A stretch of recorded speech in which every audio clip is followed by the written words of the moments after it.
क्या small cap शेयरों में शानदार रिटर्न की संभावना अब भी बाकी है? स्मॉल कैप स्टॉक्स की शानदार परफॉर्मेंस से शेयर बाजार में रौनक है। कुछ निवेशकों ने इन शेयरों में निवेश कर काफ़ी पैसा बनाया है, जबकि कुछ लोगों को लगता है कि वे यह मौका चूक गए।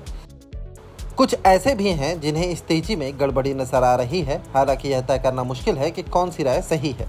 कुछ फंड मैनेजर और निवेशकों को लगता है कि यह बुलबुला जल्द खत्म हो जाएगा, जबकि कुछ का कहना है कि अभी तो महज यह शुरुआत है। बहरहाल स्मॉल कैप शेयरों में लोग जमकर पैसा लगा रहे हैं और इन शेयरों ने शानदार रिटर्न भी दिया है। बेहतर साइकिल। कार्लेनियन एसेट एडवाइजर्स के फाउंडर विकास खेमानी का कहना है कि इस रैली की मुख्य वजह सरप्लस लिक्विडिटी है और यह तेजी टिकाऊ नहीं होगी। AMFI के आंकड़ों के मुताबिक 2023 की पहली छमाही के दौरान स्मॉल कैप कैटेगरी में 17,900 करोड़ रुपए का नेट निवेश हुआ, जबकि मिड कैप स्कीम में 10,300 करोड़ डाले गए। कहने का मतलब यह है कि स्मॉल और मिड कैप कैटेगरी वाली म्यूचुअल फंड स्कीमों के पास इतना कैश हो गया है कि उनके पास निवेश के लिए कोई जगह नहीं बची थी। लिहाजा कुछ फंड हाउसों ने स्मॉल कैप स्कीमों में एक मुश्त निवेश रोक दिया।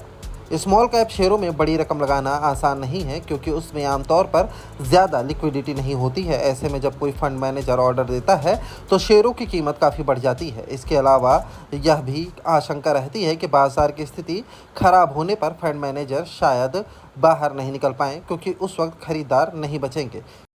क्या है हकीकत? स्मॉल कैप फंडों में निवेश कम होने से कुछ हद तक लिक्विडिटी साइकिल सुस्त हो जाएगा। हालांकि अहम सवाल यह है कि क्या इन शेयरों में अब आउट परफॉर्मेंस की संभावना है। MU कैपिटल मार्केट के national head wealth Mukesh Kochar का कहना है कि इन शेयरों में आउट परफॉर्मेंस सही है, क्योंकि लार्ज कैप और स्मॉल कैप शेयरों के बीच बड़ा गैप था जिसे कम होना था। इस इक्विटी डेटाबेस के मुताबिक निफ्टी के 10 साल का औसत PE 24.36 है, जबकि निफ्टी स्मॉल कैप 100 का 10 साल का औसत PE 33.71 है। इसका मतलब यह है कि स्मॉल कैप इंडेक्स के लिए अभी थोड़ी गुंजाइश बची है।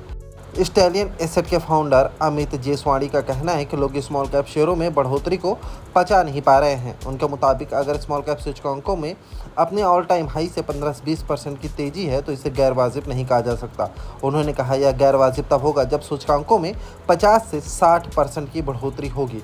जेसवाणी इस तथ्य की ओर इशारा करते हैं कि शानदार प्रदर्शन करने वाली स्मॉल कैप कंपनियों में ज़्यादातर इकाइयाँ हैं जिन्हें सरकारी ऑर्डर का फ़ायदा मिला है। कुछ एक्सपर्ट्स का कहना है कि तेजी और बेहतर रिटर्न की संभावना अलग अलग शेयरों पर निर्भर करती है। उनके मुताबिक कुछ स्मॉल कैप शेयरों में बढ़ोतरी की जायज़ वजहें हैं, जबकि कुछ शेयर सिर्फ सेंटीमेंट की वजह से चढ़ गए हैं। एक एक्सपर्ट ने कहा, कुल मिलाकर निवेशकों को इस सेंटीमेंट में निवेश बढ़ाने को लेकर सावधानी बरतनी चाहिए।